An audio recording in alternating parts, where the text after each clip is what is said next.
ये आरक्षण की देन है कि हमारी भाषा इतनी व्यभिचारी होती जा रही है कि हम उस भाषा को रोक नहीं सकते। उन लोगों के प्रति कोई भी नैतिक, सैद्धांतिक, विधियुक्त कार्रवाई नहीं कर सकते।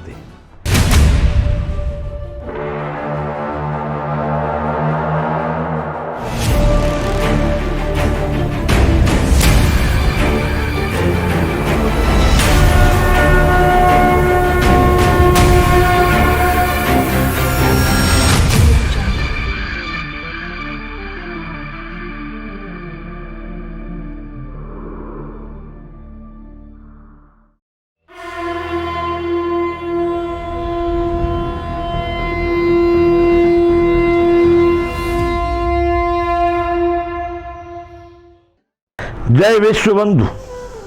तो बंधु, आरक्षण के इस विषय को हम बहुत दिन तक चला सकते हैं, बहुत लंबा चला सकते हैं, पर उसका कोई तात्पर्य नहीं है, बहुत अभिप्राय नहीं है।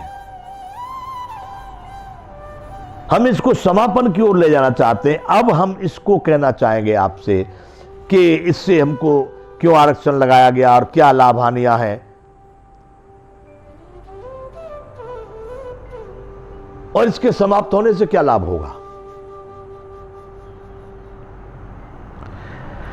एक तो पहला लाभ ये होगा कि बीसी, ओबीसी, एसटी, एससी, फलाने इन वर्गों को कुछ नहीं, भारत में मानव मानव होना चाहिए। ठीक है, वो जहां पर है, जैसे आपस में जो नाम संज्ञा दी जा रही है वो भले ही दें, लेकिन सरकार को इन नाम संज्ञाओं से कुछ लेना देना नहीं होना चाहिए।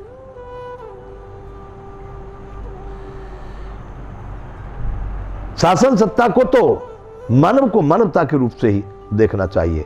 जितने भी अनर्गल कार्यक्रम चल रहे हैं उन पर सत्ता को ध्यान देना चाहिए। यदि अनैतिक है तो तत्काल प्रतिबंध, रुको, बिल्कुल खत्म जी, प्रतिबंध सस्पेंड नहीं, पूरा खत्म।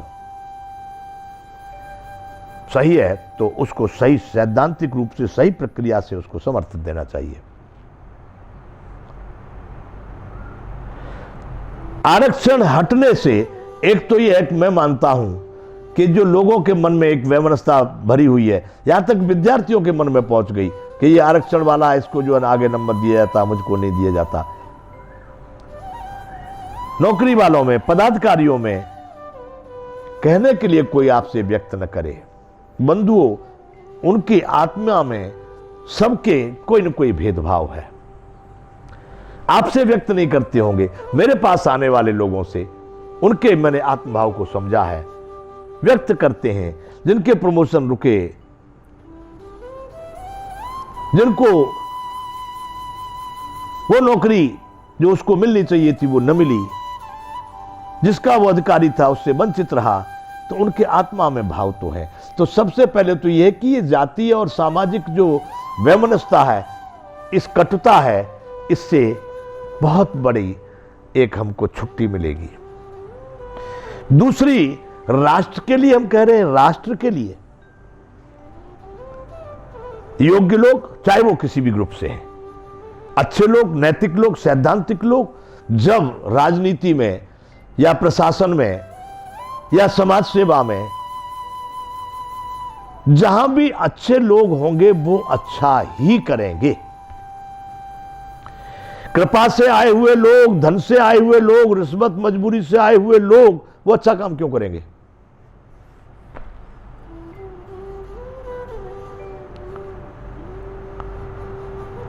तो बंधुओं,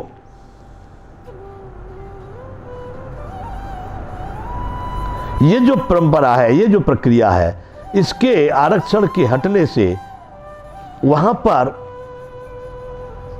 शासन में अच्छे लोगों का प्रवेश होगा। भलो भलाई पे लहए, लहए निचाई नीच, अमीय सराहिय अमरता, गरल सराहिय मीच। गोस्वामी जी ने रामचरितमानस में लिखा है कि भला जो है जहां भी होगा वो भलाई करेगा, लहए निचाई नीच, जो छोटा है, जो नीच है, वो जहां होगा वो नीचाई करेगा। इसके लिए उन्होंने उदाहरण दिया है, अमृत जो है अमर करने का काम करेगा, विष जो है उसको मारने का काम करेगा। मैं इस बात से कहना यह चाहता हूं कि जो जितने अच्छे लोग, जितने योग्य लोग, जितने विद्वान लोग, जितने निष्पक्ष लोग, जितने समझदार लोग शासन में होंगे, उतना शासन, उतना देश उन्नति की तरफ जाएगा। और जितने चार लोग पहुंचे, चारों में अलग अलग भाव है, वैमनस्यता है, कटुता है, एक अपना कहेगा, दूसरा अपना कहेगा। आज की स्थिति भी है ये बंधुओं। कुछ निर्णय लिए जा रहे हैं लोकसभा में तो दादागिरी से अपने ढंग से ले लिए तो ठीक, बाकी सम्मति से या सहजता से, सबके राय से, सबके हित से बड़ा मुश्किल हो रहा है। आज की वर्तमान में बात करूं, ऐसा नहीं है, जब से ये लोकतंत्र आया है, जब से ये प्रणाली आई है, तब से क्या हो रहा है, तागड़ धन्ना बहुत चलता है। लोकसभा को भी कभी कभी देखो क्या क्या बोलने योग्य बोलना चाहिए, परंतु न बोलने योग्य भी बोला जा रहा है। लोकसभा में भी कभी कभी ऐसे शब्द सुनने को मिलते हैं। तो बंधुओं, साधारण लोगों को देखो। इस आरक्षण के कारण मैं भाषा की बात करूं आपको, आप कहेंगे तो इसके विषय में आपको सिद्ध करूंगा। कुछ आरक्षित लोग, महिला और पुरुष, उनकी भाषा आप सुनेंगे तो बंधु आपको लगेगा कि सही में ये बिल्कुल अनुचित है। और उनको कुछ लोग बड़ा सम्मान देते हैं, शेर शेरनी और हाथी घोड़े बना देते हैं।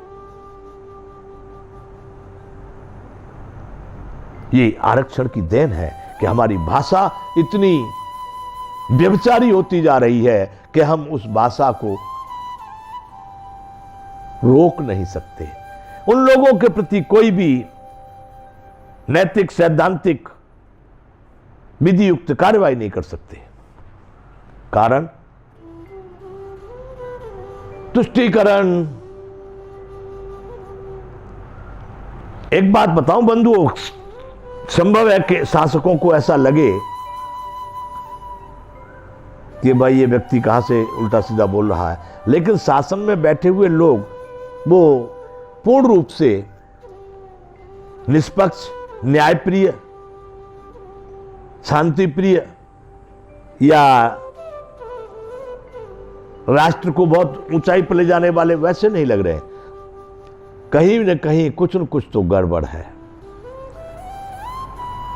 ये विषय आज नहीं है, कभी ये कह रहा हूं और किसी ने ऐसा सुना और कोई मुझे पूछेगा भाई क्या गड़बड़ है, तो बता दूंगा।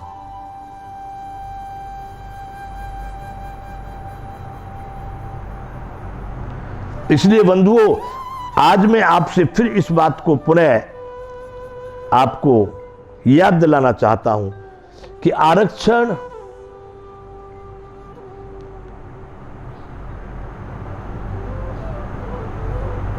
होना चाहिए कि नहीं होना चाहिए, आरक्षण रहना चाहिए या नहीं रहना चाहिए, इस विषय पर मैंने लोगों की भावनाओं को सुनकर यह प्रक्रिया शुरू कर दी है। और मैं आपको वचन देता हूं कि यदि अधिकांश लोग इस विषय में सहमत हैं तो आरक्षण भारत से समाप्त कराने के लिए हम सरकार से, समाज से, जहां से भी ये बनता है उसके लिए पूरा प्रयास करेंगे। आगे की बात, इसकी पूर्णता या अपूर्णता या समाप्त न होना या समाप्त होना, ये आपके संगठन, आपकी शक्ति, आपकी सोच, आपकी विचारधारा और आपकी सहमति पर निर्भर करता है। तो बंधु, आरक्षण के विषय में और भी बातें, हमारे मन में बहुत सारी बातें हैं कि आरक्षण को हम क्यों हटाना चाहते हैं।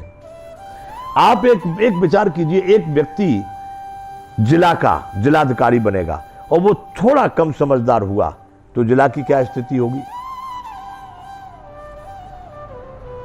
आईपीएस बनेगा, थोड़ा कम समझदार होगा तो वहां की व्यवस्था कैसी चलेगी। इसलिए हर कदम पर मुझे दिखाई दे रहा है कि आरक्षण से पद प्राप्ति या पदोन्नति या आरक्षण के आधार पर ये चीजें होना, ये उचित नहीं दिखाई दे रहे। और जिन लोगों को हम लाना चाहते हैं उनको पूरी छूट, सरकार चाहे, समाज चाहे, उच्च कोटि की शिक्षा दे, उच्च कोटि की उनको प्रशिक्षण दे, उच्च कोटि का उनको सहयोग दे, आर्थिक दे, राजनीतिक दे, भौतिक दे, परंतु आरक्षित नहीं। बनाइए आप उसके योग्य, लाइए उनको आगे।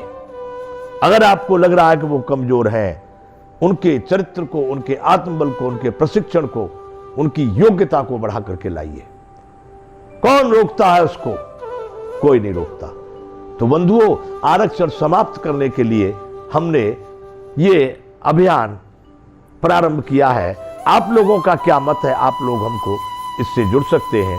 इसलिए आज यहीं पर विराम करते हैं। जय विश्व बंधु।